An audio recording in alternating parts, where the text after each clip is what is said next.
All right, let's get to this email here real quick because she says she used to be promiscuous, right?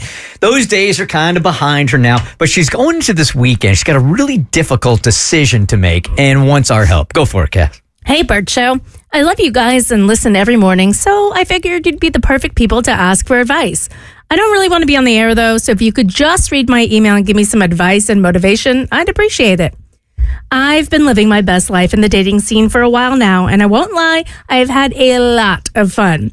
I've always been the why not kind of girl when it comes to dating, never holding back if there was attraction and chemistry. But the thing is, as much as I've enjoyed myself, it hasn't exactly led to a serious, lasting relationship. I've had situationships, one-night stands, flings, booty calls, and a few guys who seemed promising but never actually committed. Lately, I've been taking a step back and realizing that maybe my approach hasn't been working in my favor. My friends have been telling me for a while that I should slow down and let a connection build before jumping into bed. And at first, I brushed it off, but the more I look at my track record, the more I think they might be right. So I've decided to change things up and try dating differently, less impulsive, more intentional.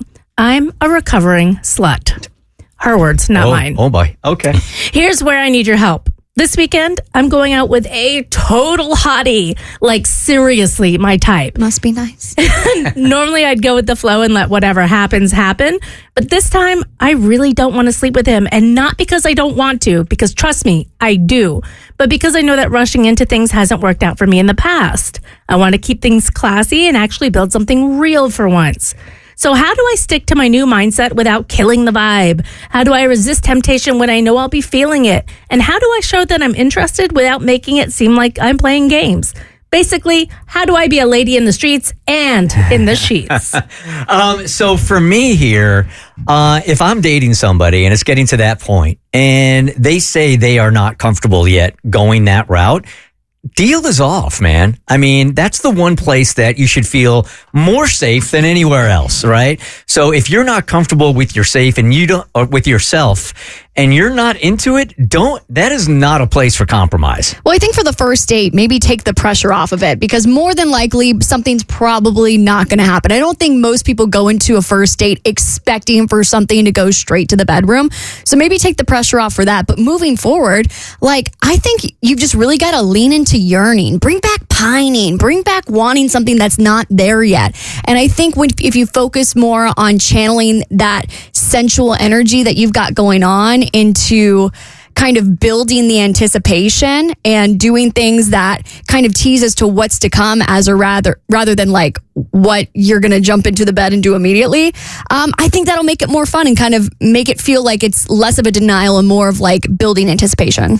It's tough to speak to it from a woman's perspective, but from a man's perspective, I feel like the answer is pretty simple. You got to learn to give the trailer without giving the movie. And I feel like any man that is for you or is looking for a situation to last with you, if you don't give him the movie and he sticks around, then you have your answer. Because most guys, not all, but most come in wanting to see the movie and not caring about the trailer. I may sound real old here. Maybe, I don't know, real conservative or what have you, but I'm so glad that this came up this morning because the timing of this couldn't be any better. I was going to talk about this in half an hour, but here we are talking about the value of sex, right? And specifically a first time. There has been a trend now that, for the last 6 months, that to me, I hate to even say it, but because it makes more of a statement than the actual physical thing itself. There has been a trend now where women are getting credibility online by sleeping with as many guys as they can in a short amount of time, right? We have seen this, a couple of different influencers the last couple of months. One said she wanted to have sex with 100 guys in 24 hours. Then there was another woman saying she wanted to have a sex with 1,000 guys, right? Then I'm reading this morning, there's an OnlyFans actress that she's got this bold plan is the headlining to bet a man from every country. And she's starting to get credibility, or not credibility, but she's starting to get likes, and online she's starting to gain a lot of traction. And I'm not exactly sure why this is bothering me so much. I don't have a daughter. I don't want to be here and try to put my values on people, but there's something here that is scratching at the surface that this is valuable now, when I think, what am I trying to say? I'm not exactly sure what I'm trying to say.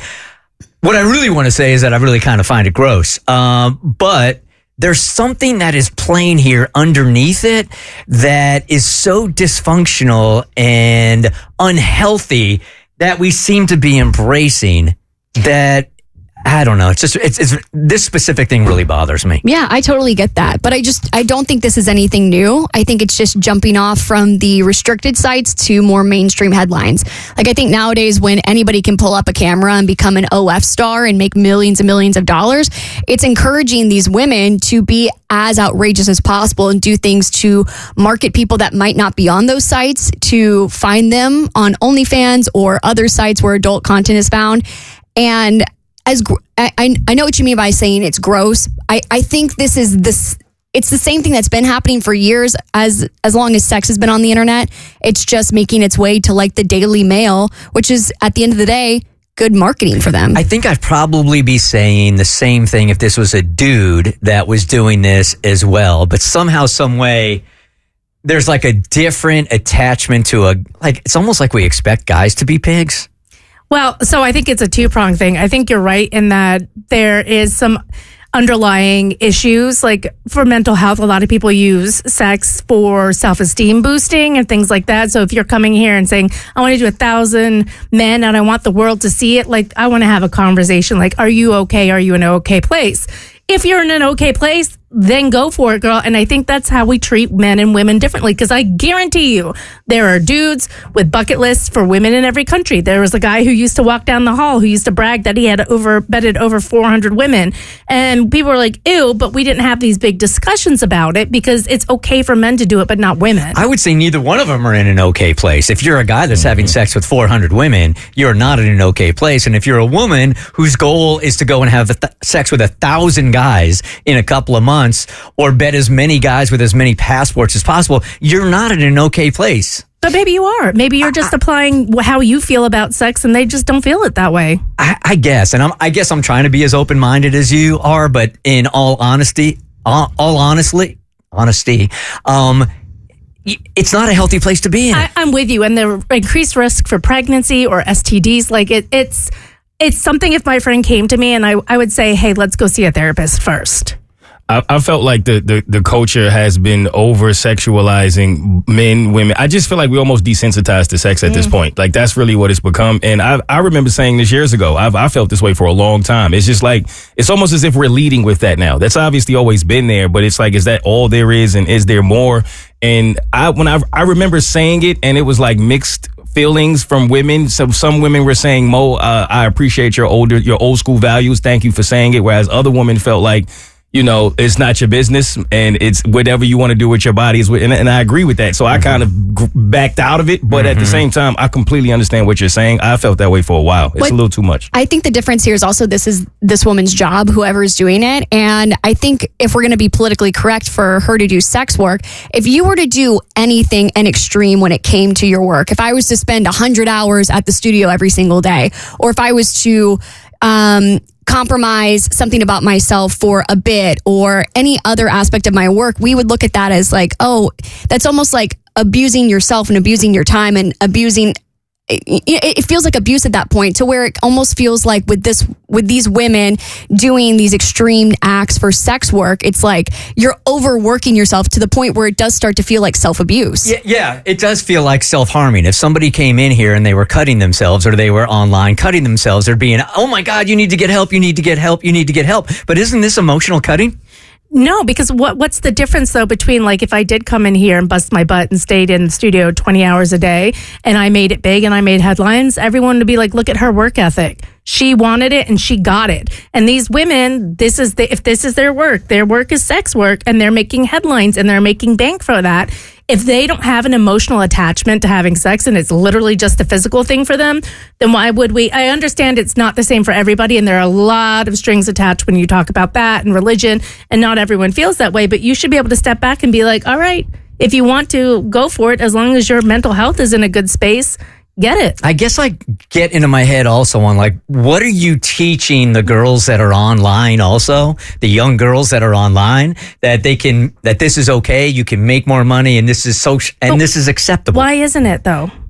Because I think that there is emotional and psychological ramifications to doing that often and it not being an intimate experience at all.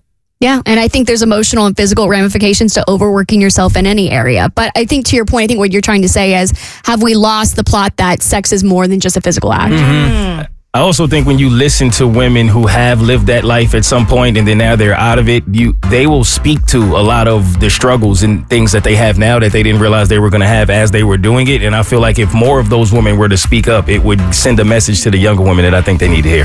The Bert Show.